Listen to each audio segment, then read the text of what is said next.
What's up guys, Austin from Billetworkz here. Today I'm going to show you how to install your Billetworkz shift knob using our DSG S-tronic lockout system. This will be for automatic Golf, GTI, Golf R, RS3, etc.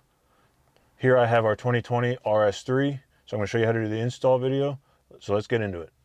So first thing you want to do is pull the boot up over the shift knob.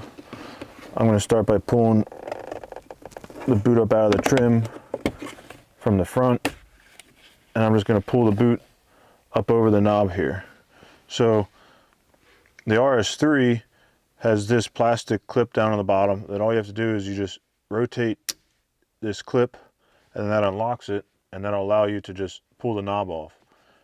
Now some DSGs have a metal clip that you'll need to separate. I recommend using a pick or a flathead screwdriver. Once you open that clip up, then the knob will be able to just slide right off. So once you have this plastic piece unlocked, or if you have the DSG with the metal clip, once you have the clip loosened, we'll be able to pull the knob off. But first, depending on the year, when you pull the knob off, you want to make sure the button on the knob stays out. So you can shove like an Allen wrench or a zip tie or something inside of here that keeps this button locked out. In the RS3, you don't have to do that. When you pull it off, it'll just automatically keep it locked out. So for this, I'm just going to grab everything here, and I'm just going to lift up on it, and it'll just slide right off. So for this, in order to separate the boot from the knob, there's these little tabs here that I'm going to get a flathead screwdriver in, and I'm going to start to kind of pry that apart.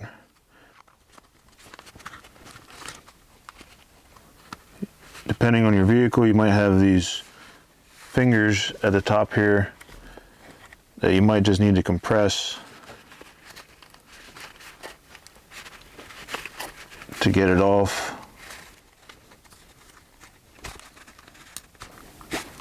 Or it looks like I must have accidentally relocked this piece when I pulled it back. So that was actually the issue. Once I re-unlocked that again, then there were these two tabs that are aligned. So you just want to make sure everything's aligned. Now I'm hoping this will just, yep, now it just comes right off.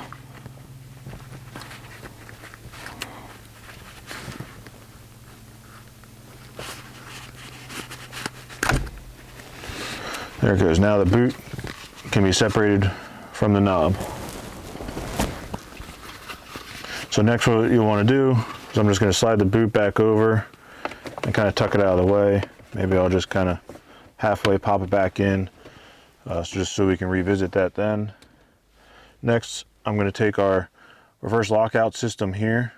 This is what will allow you to lift up on this piece, which is what allows you to engage reverse, neutral, drive, etc. So if you don't already have this assembled, the lockout will slide over this adapter, then the spring, then your aluminum insert, and then a set screw. And there's also 4 set screws in the bottom here. So I'll slide this over, and what you want to do is align the hole in the lockout with the slot and the adapter with this slot here, and then we'll run a set screw through everything. So I'll just slide that over. We get our set screw.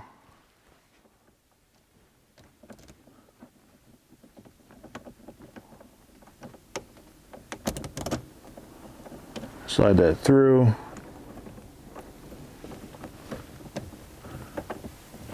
And I just want to make sure that this is,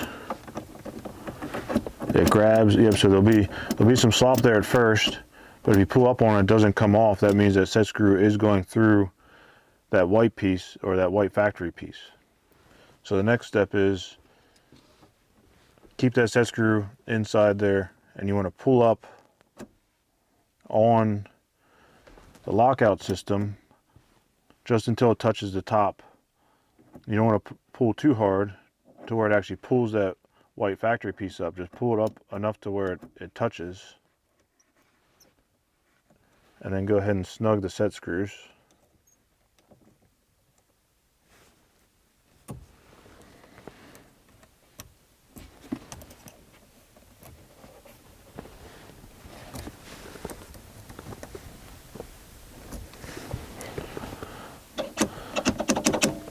So now you can make sure that it functions properly. We don't need to install a shift knob for this. I'm just going to turn the ignition on.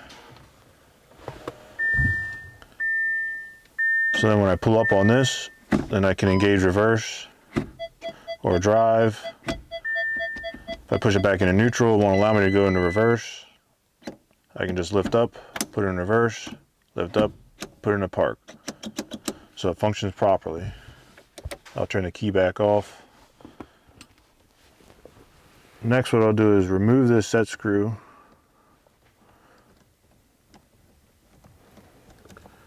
And since we know we have everything already in place, I'm going to apply a very little bit of blue Loctite to the end of the threads on this set screw. You don't need much.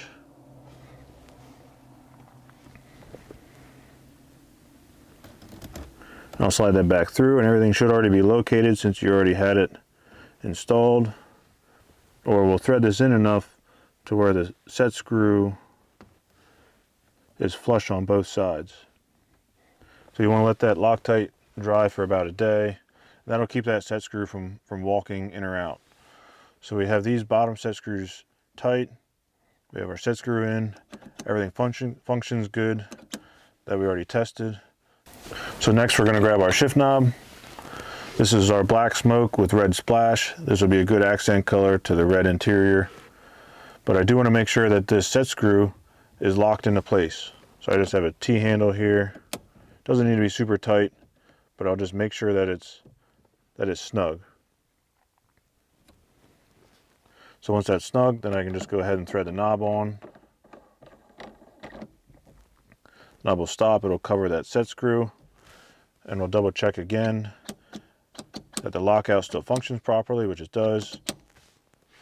So the next step is to install the boot. So I'll lift the boot up over our lockout system.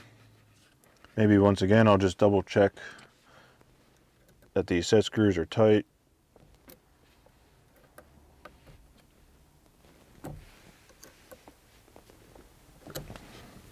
Yep, they're good.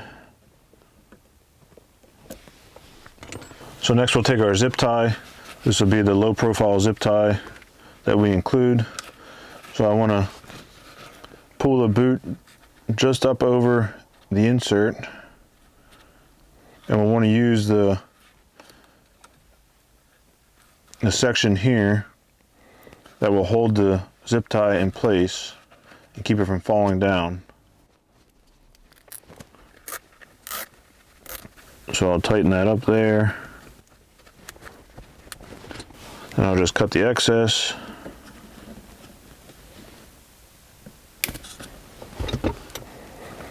Then you'll be able to fold the boot back down over. That'll give it a nice clean look here. You can orient the boot just so the stitching is straight. Then we can pop the boot back into the trim. Then you're good to go. So now I'm going to double check the functionality of the lockout system with the knob. I have the key on, which will allow me to shift into reverse, neutral, or drive. I'm going to put my foot on the brake, pull up. It engages reverse. I can shift back into drive. I can go into manual mode. I can upshift, downshift, back into drive. Neutral won't allow me to go in reverse, so I lift up on the lockout, in reverse. Won't allow me to go into park, lift up, go into park. Now if you do have issues and you won't be able, and you can't engage reverse, basically if you can't pull up high enough on the lockout, if it doesn't clear, then we'll have to remove the shift knob and adjust the aluminum insert. So to do that, we'll just loosen up the set screw, and then we can raise the insert. And maybe what I'll do is I'll just raise it up enough that I can engage reverse. Now I originally didn't have that issue, but if you had that issue, just raise the insert up enough to where you can engage, then you're good. Then you can tighten up the set screw, and then you can spin the knob back on and it'll look good. Now if you do have an engraving on the knob, you'll do the same thing. you can loosen up the insert and then spin the insert however many degrees you need to align the engraving. Then you retighten the set screw. Then you can spin the knob back on.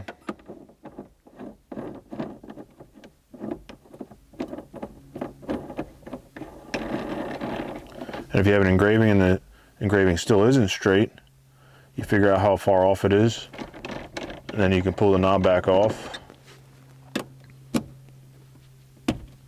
and readjust the insert again, and just keep doing some minor adjustments to the insert and the set screw and reinstalling the shift knob. So then once you would have the engraving straight, double check the functionality, then you're good to go. Now that I finished up the install, head over to our website, billetworkz.com, check out all of our colors, engravings, shapes, and more. So I'll see you next time.